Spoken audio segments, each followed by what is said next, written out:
আজকে আমরা ইলমুস সরফ নিয়ে আলোচনা করব। ইলমুস সরফ অর্থাৎ শব্দ প্রকরণ বিদ্যা।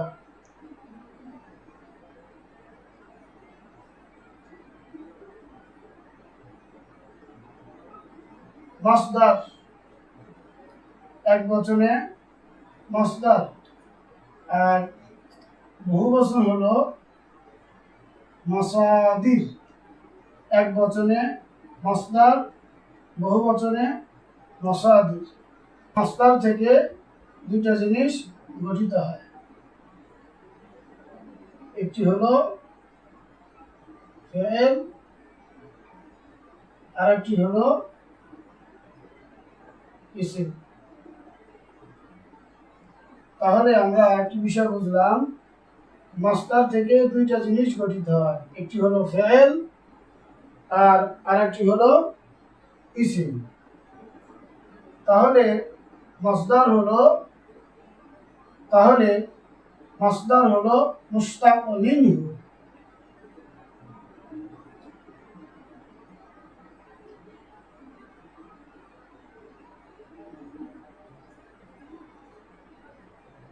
মুশতাক মিনহু।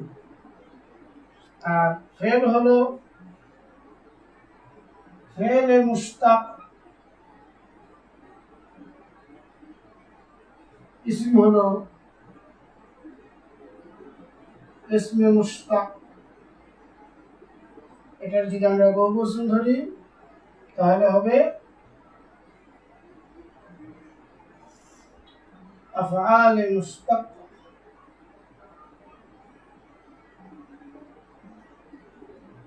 আর ইসমের ক্ষেত্রে হবে বহুবচন ইসমায়ে মুশতাক। এখন এই আফআলে মুশতাক আবার চার প্রকার। এক নম্বর ফি'লে মাজি, যেমন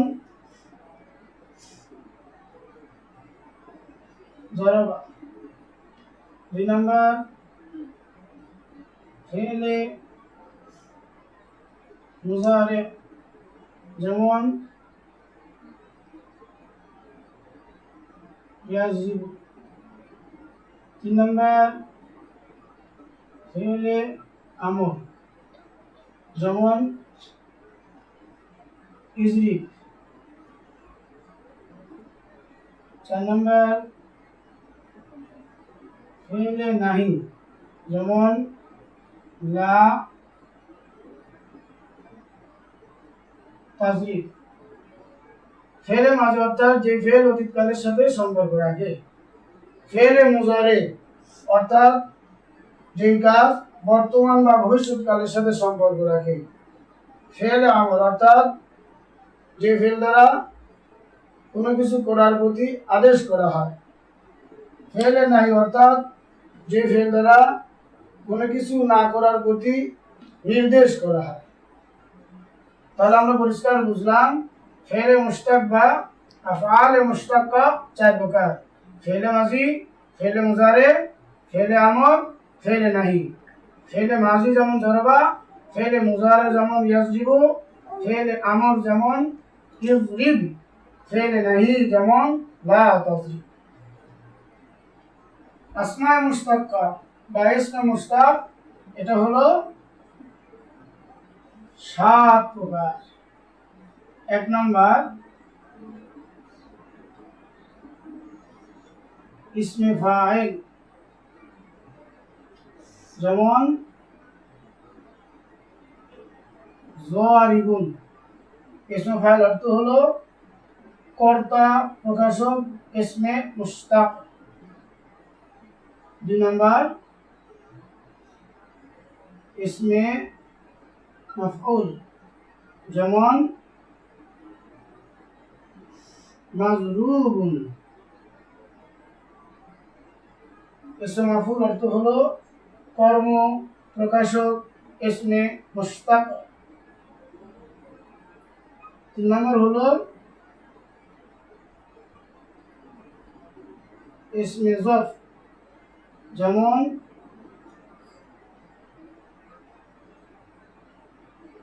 মাজরিমুন। ইসমে জরফ অর্থ হলো এমন ইসমে মুশতাক যার দ্বারা কোনো কাল বা স্থান বোঝায়। 4 নম্বর হলো ইসমে আলা যেমন মিজরাবুন। ইসমে আলা এমন ইসমে মুশতাক যার দ্বারা কোনো কিছু সংগঠিত হওয়ার উপায় বা উপকরণ বা যন্ত্র বোঝায়। 5 নম্বর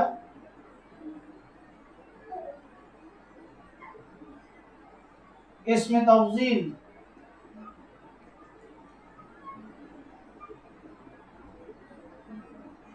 যেমন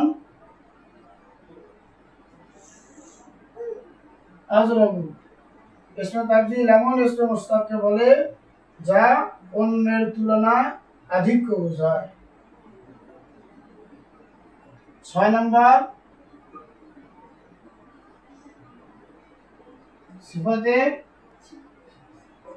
সিফাতে মুশাব্বাহ এমন ইসমে মুশতাক যার দ্বারা স্থায়ী গুণ বোঝায়।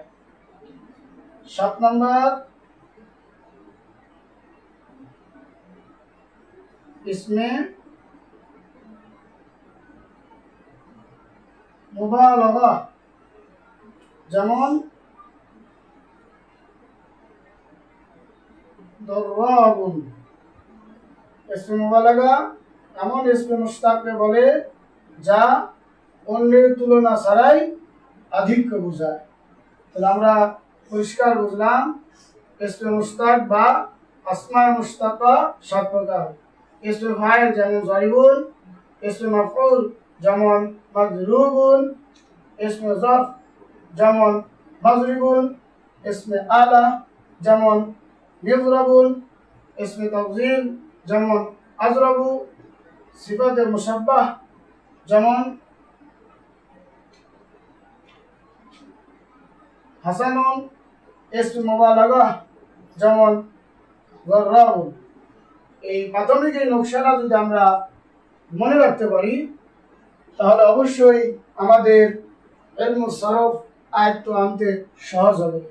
এজন্য আমরা এই নকশাটা মনে রাখবো ইনশাআল্লাহু তাআলা।